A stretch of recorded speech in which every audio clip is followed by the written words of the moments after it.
Hi everyone, it's John Arnold. Most of you know me by now, but if you haven't met me, I am Chief Inspiration Officer at 7 Minute Life Incorporated, and I'm getting ready to do a brand new series of blog posts. This is the first one. In a moment, we're going to be talking about why SMART goals aren't always so smart.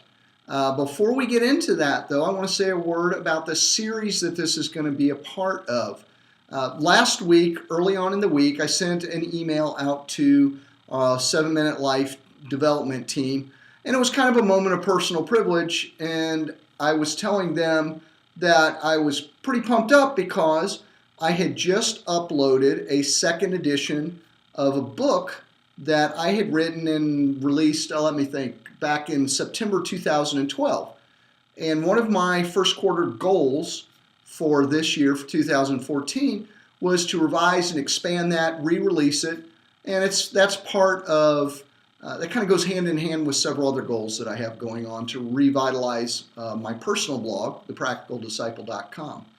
So anyways, I was telling them about that, and I was kind of celebrating a personal victory that I had gotten it edited, up, and it was up and live online on Amazon, and that I am getting ready to do a 5-day free promotion of the book. Well, one of the folks on the team said, why don't you write a blog post about that?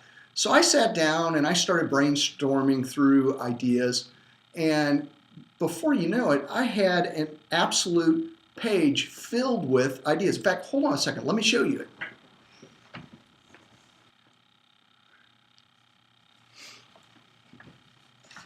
Okay, I'm back.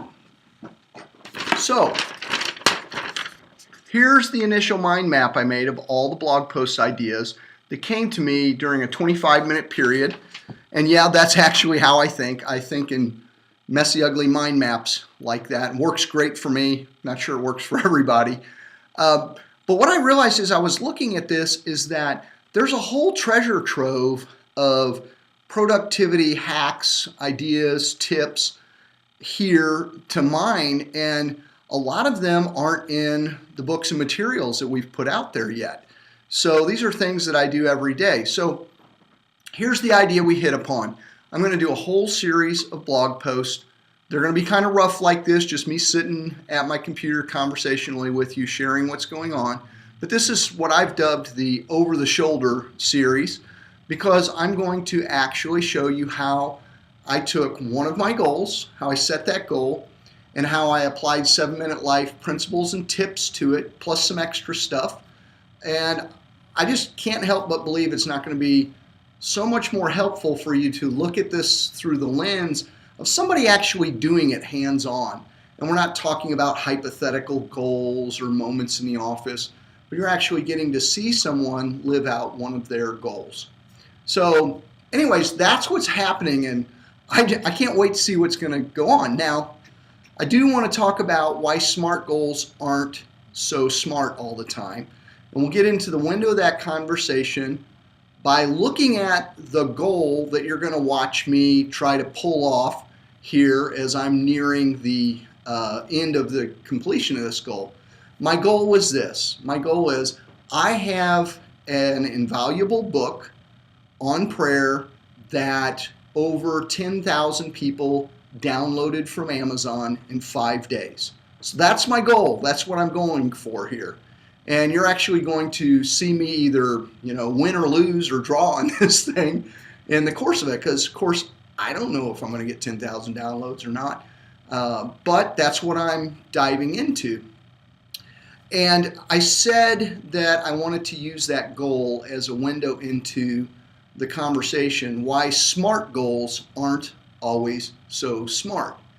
I don't know if you're familiar with SMART goals, but they are the conventional wisdom of time management that is espoused out there very regularly. Now, I will say this. I'm a big fan of SMART goals about 75% of the time. And here's why. A SMART goal, if you're not familiar with it, it's an acronym that stands for specific, measurable, attainable, realistic, and timed. Sometimes the A and the R, people use different words for them. I've seen specific, measurable, achievable, realistic, timed. but by and large, the sense is the same even if the semantic is a little different. Now, that's actually a really great formula. Goals do need to be specific or measurable. We've talked about that a lot, or you don't know whether you've achieved them or not, right? You got to have some way of being able to hold a yardstick up to it at the end and say, did I do my goal or not? Otherwise, it's going to be like running in a race with no finish line. So I don't have any issue with that. I think timed is good too. Deadlines are really important for us. It's the achievable, realistic, reasonable letters in the middle there, the AR, that I want to take issue with. Now, as I said, 75% of the time I'm a fan of these, but I'm really convinced that if you want to genuinely change your life in a significant way, you can do SMART goals, and you can do them over a very long period of time, and they will exponentially change you. In fact, that was at the heart of Allyson's first productivity book. For those of you who read the 7-Minute Difference, her first productivity book, the subtitle, I'm going to try to pull this off the top of my head. Suddenly it almost leapt out of my brain, but it's Small Steps to Big Change or something like that. Gosh, I feel like an idiot for not knowing that off the top of my head. But, you know, I'm sitting here in front of a computer and sometimes that stuff goes out. But the idea was that micro action consistently applied over the long haul is going to create a radical change. That is true. I also think, though, and am convinced that sometimes if we want to do kind of an earth-shattering leap in who we are and being the best version of ourselves, that we have to throw at ourselves a goal that is almost epic. It's outstanding. It's outside of the box. It's outside of the norm. And I love doing that, but I don't do that with every goal. So, 25% might be an overstatement, but at least once or twice a year, I pick off something as a goal. Then you know what? I'm not sure if I can achieve it. I'm not sure it's reasonable or realistic, but by golly, it's something I want to try to get at. It's something that's the realization of a dream. It's something that's not going to pull me to just be a little bit better version of John Arnold, but if I pull it off, by golly, I may be the best version of myself for doing it. So for example, a few years ago, I decided to hike mountains in Philmont, New Mexico with my son, Matthew Arnold, and we backpacked for 11 days in the outback and went over a peak that was over 10,000 feet. And you know what? I'll be honest, going into that, I was pretty hopeful, pretty confident that I might be able to do it, but I didn't know. And I had to train like mad. And those goals, when you achieve those goals, the sense of accomplishment and the shift of the baseline of what you expect for yourself is just stellar. So that's why I chose this particular goal around my book. In September of 2012, when I launched it, I set a goal of 5,000 downloads, and I achieved it. I wound up getting about 5,600 downloads. Didn't know until literally the last handful of hours whether or not I was going to make it, because it was in the last of those 5 days that the downloads nearly doubled, if I remember right, or tripled. It was something insane. But it wasn't until the 11th hour whether I knew I was going to achieve that goal or not. This goal now is 10,000 downloads, and I'm going to have to significantly shift my strategies and who I am and how I work if I'm going to pull that off. And that's intentional. I'm intentionally pushing myself out there past an edge that I have. So that was part of what was driving this goal. I would love to take, and I would say, I don't know, at least 2 or 3 goals a year. Take the acronym SMART, and I would love to wave a wand over it and cross out the A and the R and the T. And instead, what I would put into place, I'd say, these goals are specific, they're measurable, and they are audaciously reality twisting. So that's what I'm after with this goal. And I want to challenge you to look at your own goals.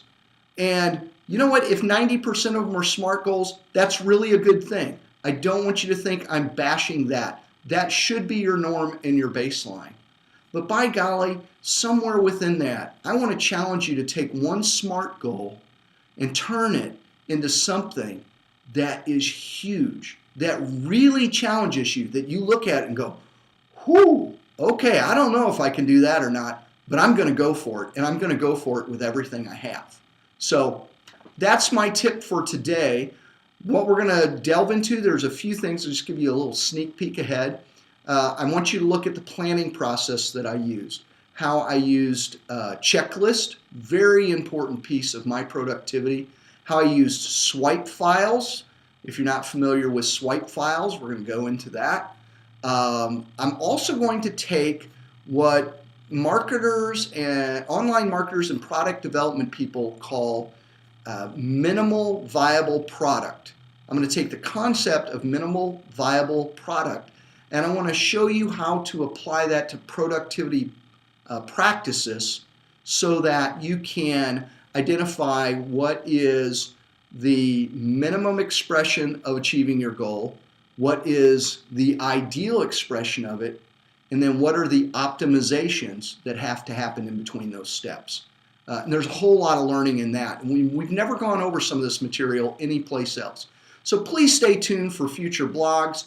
Again, this is going to be completely conversational. This is sort of like a productivity reality TV show or something, you know, over the shoulder of John while he goes after one of his quarterly goals that is a specific, measurable, audaciously reality transforming, turning, whatever you want to call that word, twisting goal. So there you have it. I'd love to hear from you. Put some comments below, share this with a friend, like us on Facebook. We love getting to interact with you, but the only way we can do that is if you interact with us. So I look forward to seeing you in the next video. Dream big, do less, and be more. Bye now.